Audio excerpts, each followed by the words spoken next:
स्वस्ति श्री गणेशाय नमः। श्री शिवाय गुरुवे नमः।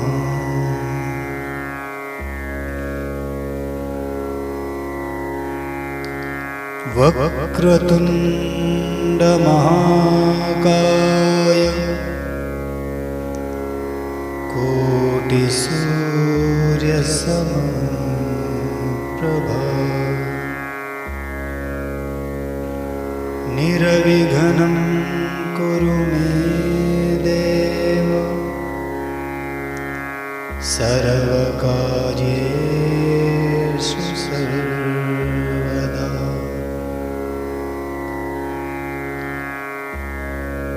सर्वमंगलमांगल्ये शिवे सर्वार्थसाधिके शरण्ये त्र्यंबके गौरी नारायणी नमोस्तुते।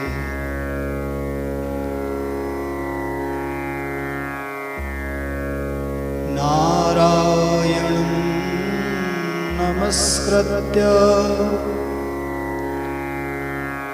नरं चैव नरोत्तमं देवीं सरस्वतीं व्यासं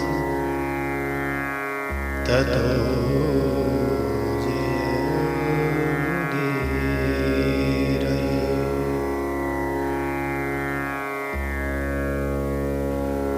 ध्येयं सदा परिभवग्नमभीष्टदोहं तीर्थास्पदं शिवविरञ्चिनुतं शरण्यं भृत्यार्तिहं प्रणतपालभव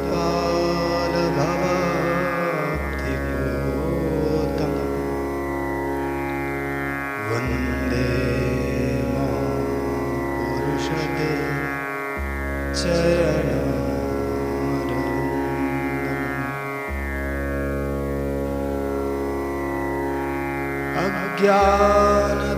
अज्ञानतिमिरान्धस्य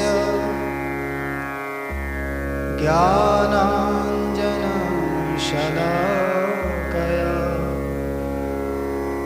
चक्षुरुन्मीलितं येन तस्मै श्रीगुरुवे नमः। श्री सुखदेव भगवान की। परम मंगलमय भगवत स्वरूपा श्रीमद् भागवत महापुराण का हृदय से वंदन करते हुए पूजनीय श्री सद्गुरुदेव भगवान के चरणों की वंदना एवं पूजनीय पिताश्री के चरणों में नमन करते हुए आए इस कथा के क्रम को आगे बढ़ाया है।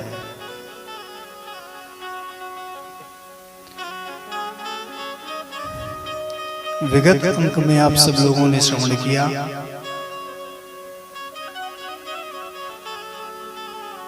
माता भक्ति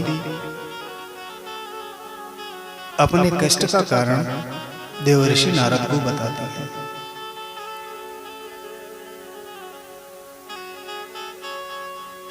माता भक्ति के दोनों पुत्रों की अवस्था को देख करके नारद जी उनकी इस जर्जर अवस्था का कारण जान जाते हैं और माता भक्ति को धैर्य बनाने की प्रयत्न करने लगते हैं।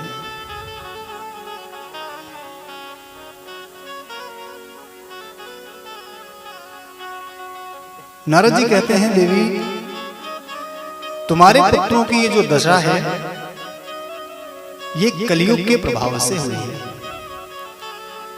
इसमें किसी का दोष नहीं है। कलयुग के प्रभाव से ही धर्म के जितने साधन हैं सभी जर्जर हो गए हैं, सभी साधन निष्फल हो चुके हैं, निस्सार हो चुके हैं। वृंदावन में आने से, वृंदावन की भूमि के प्रभाव से तुम तो चैतन्य हो गई हो, किंतु तुम्हारे पुत्रों की अवस्था है। भक्ति देवी ने जब ये सुना कि कलयुग के प्रभाव से ही उनके पुत्रों की दशा हुई है, तो नारद जी से पूछा कि यदि कलयुग में इतने दोष हैं तो महाराजा परीक्षित ने इसको इस धराधाम पर रहने ही क्यों दिया। तब देवर्षि नारद जी ने बताया कि कलयुग में वैसे तो बहुत सारे दोष हैं, किंतु एक विशेषता अद्वितीय है। यत् फलम नास्ति तपसा न योगेन समाधिना तत् फलम लभते सम्यक् कलौ केशव कीर्तनात्।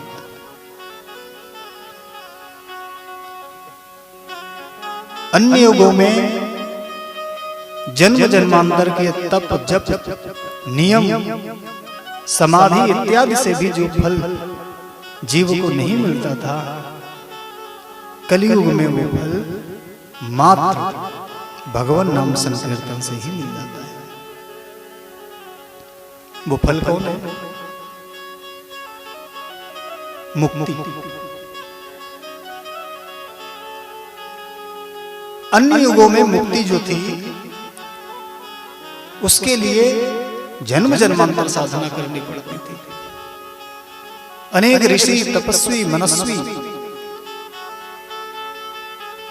अनेक युगों तक साधना करने के पश्चात भी अपनी मुक्ति सुनिश्चित नहीं कर पाते थे।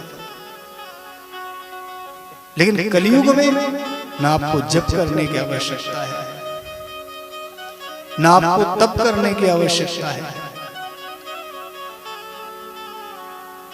यदि आप केवल भगवान नाम संकीर्तन का आश्रय भी ले लेते हैं पूर्ण श्रद्धा से, पूर्ण निष्ठा से, तो भगवान नाम संकीर्तन में भी वो शक्ति है कि वो आपकी मुक्ति को सुनिश्चित कर देता है। महाराजा परीक्षित को कलयुग का यह गुण अत्यंत सुंदर लगा कि ठीक है, इसमें दोष तो अनेक हैं, पर इसका जो गुण है, ये इसके गुण में ही वो शक्ति है कि इनके समस्त दोषों को काटने का सामर्थ्य इसके अंदर है। इसलिए महाराजा परीक्षित ने कलयुग को इस पृथ्वी पर रहने की आज्ञा दे दी।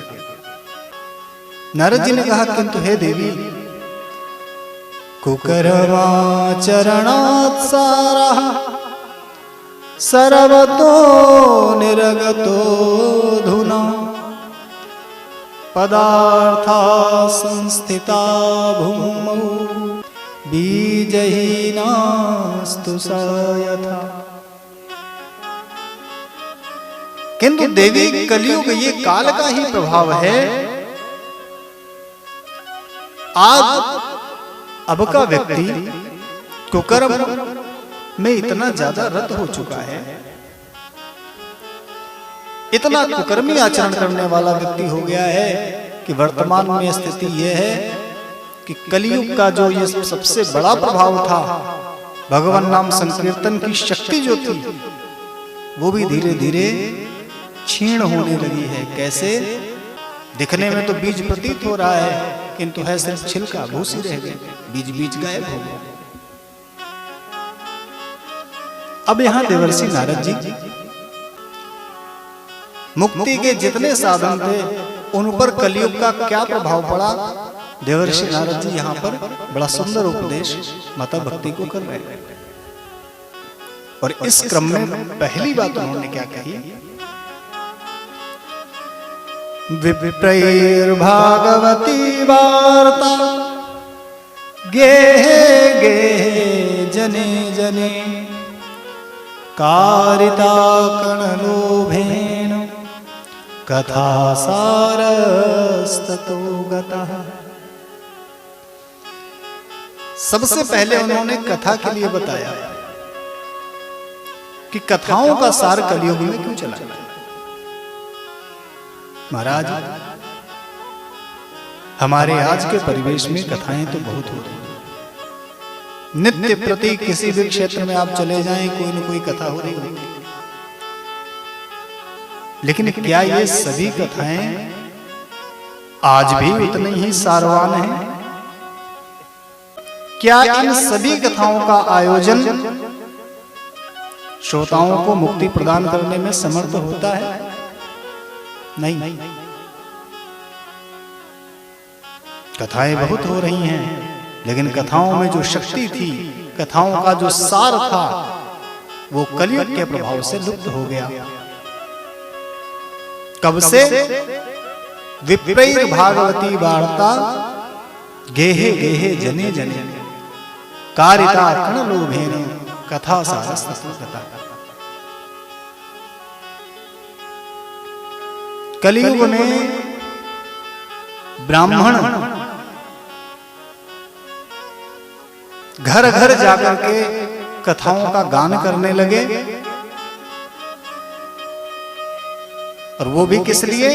कण लोभेन, अन्न के लाभ। स्थिति इतनी दयनीय हो गई है कि विप्र लोग, कथावाचक लोग केवल भोजन भर की व्यवस्था हो जाए, मात्र पेट भर जाए, इसलिए जाकर के घर घर कथाएं सुनाने लगे। उनके इस कृत्य के कारण कथाओं का सार चला गया। आप कहेंगे इसमें कथा का सार क्यों चला गया? घर घर कथाएं कहने लगे तो कथाओं का प्रचार होना चाहिए, कथाओं की शक्ति बढ़नी चाहिए, लेकिन नहीं।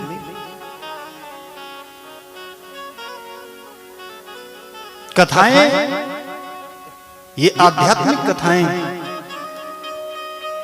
इनका श्रोता बनने का अधिकारी वही है जिन्हें इन ग्रंथ, इन कथाओं के प्रति श्रद्धा हो।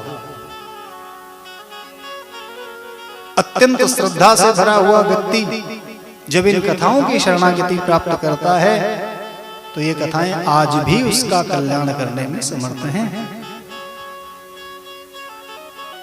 किंतु करने वाला लोभ में कर रहा है और करवाने वाला अपनी किसी मनोकामना की पूर्ति के लिए कर रहा है। तो महाराज, कथाएं कल्याण कैसे करेंगी?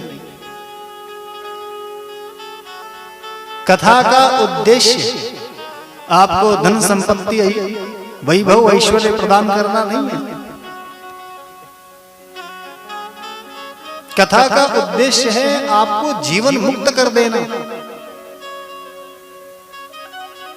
इस पुनरपि जननम पुनरपि मरणम पुनरपि जननी जठरे शयनम, इसके कुचक्र को तोड़ने के लिए ही तो कथाओं का प्रयोजन है।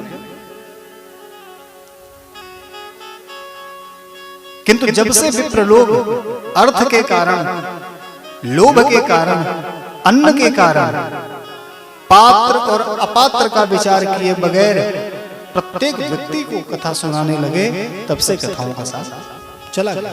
कथा सारस्ततो गतः।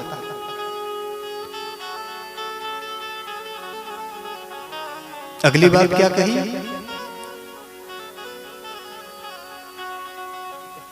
अत्युग्र भूरि कर्माणो नास्तिकारौरवाजना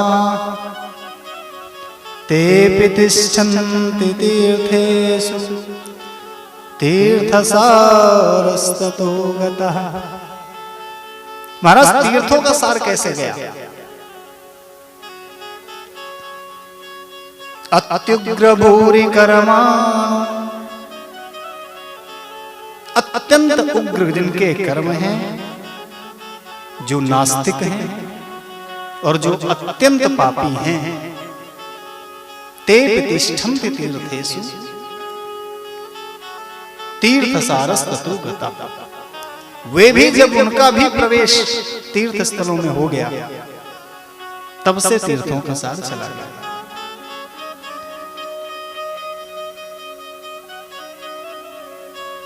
हमारे तीर्थ, हमारे जितने सिद्ध तीर्थ हैं, सबका एक अनुशासन है। प्रत्येक के लिए कुछ नियम है। तीर्थों में प्रत्येक व्यक्ति को जाने का विधान नहीं है। विचार करिए,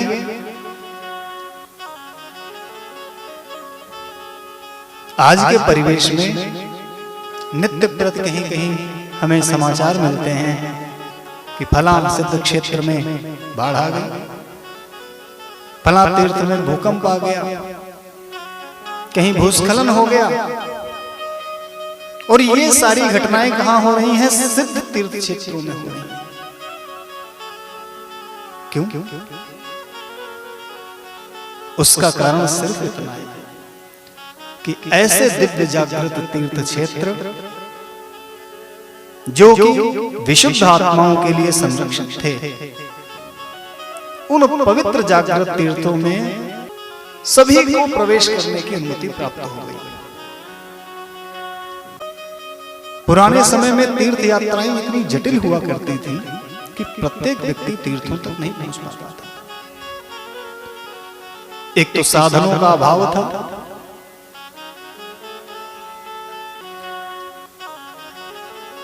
जिस व्यक्ति के मन में अपार श्रद्धा है तीर्थ जाने में, जीवन में कहीं कभी जाकर के उसे उस तीर्थ पर जाने का अवसर मिलता था। सभी को यह अवसर नहीं मिलता था।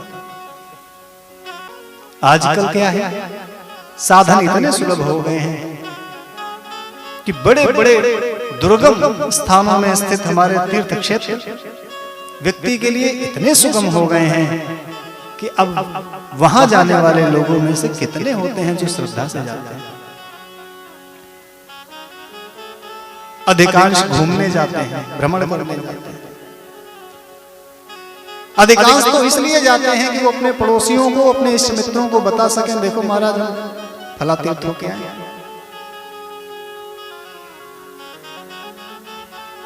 कई तो ऐसे होते हैं वो केवल फोटो और वीडियो, फोटो खिंचवाने और वीडियो बनवाने के लिए जाते हैं, प्रदर्शन की भावना।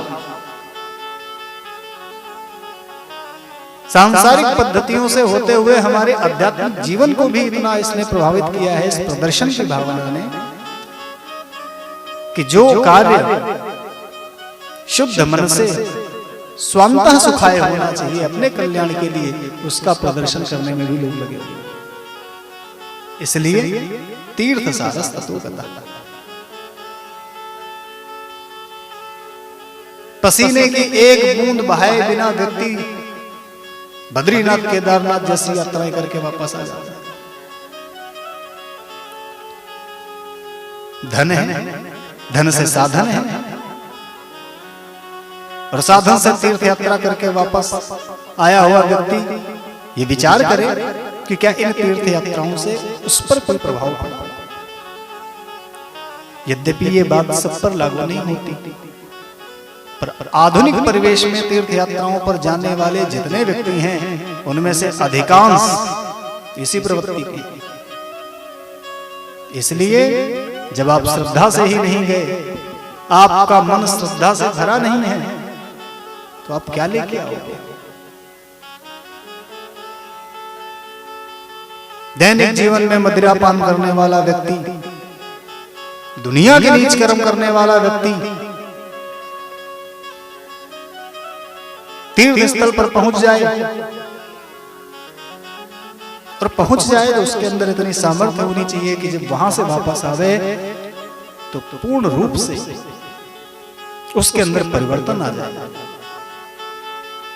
तब तो तीर्थ जाने की सार्थकता है। वहां से आने के बाद यदि फिर उन्हीं क्रियाकलापों में पड़ गए तो आप तो गए ही गए, अपने साथ साथ उस तीर्थ का भी अपमान आपने कर दिया। तीर्थों के अपने अनुशासन हैं। तीर्थों में जाएं तो जाने के नियम क्या हैं, मार्ग के नियम क्या हैं, तीर्थों पर पहुंचने के नियम क्या हैं, वहां निवास करने के नियम क्या है। वहां से वापस आ गए तो ये नहीं कि अपने कर्तव्य की इति कर ली, वहां से वापस आए हैं तो अपने आप से सवाल करें कि क्या कोई परिवर्तन वहां से लेकर आए। क्या जीवन की कोई कलुषता को आपने वहां छोड़ा। ऐसी तीर्थ यात्राओं को करने के बाद वहां की दिव्यता का क्या एक अंश भी आप लेकर के आने में सक्षम हो पाए हैं, या जिस अवस्था में थे गए थे उसी अवस्था में वापस लौटे। तो नारद जी कहते हैं कि जिनके वो पापी जिनके अत्यंत उग्र नीच कर्म हैं, उनको भी जब से तीर्थों में प्रवेश मिल गया, वो भी जब से तीर्थ में जाकर निवास करने लगे, तब से तीर्थों का सार भी चला गया।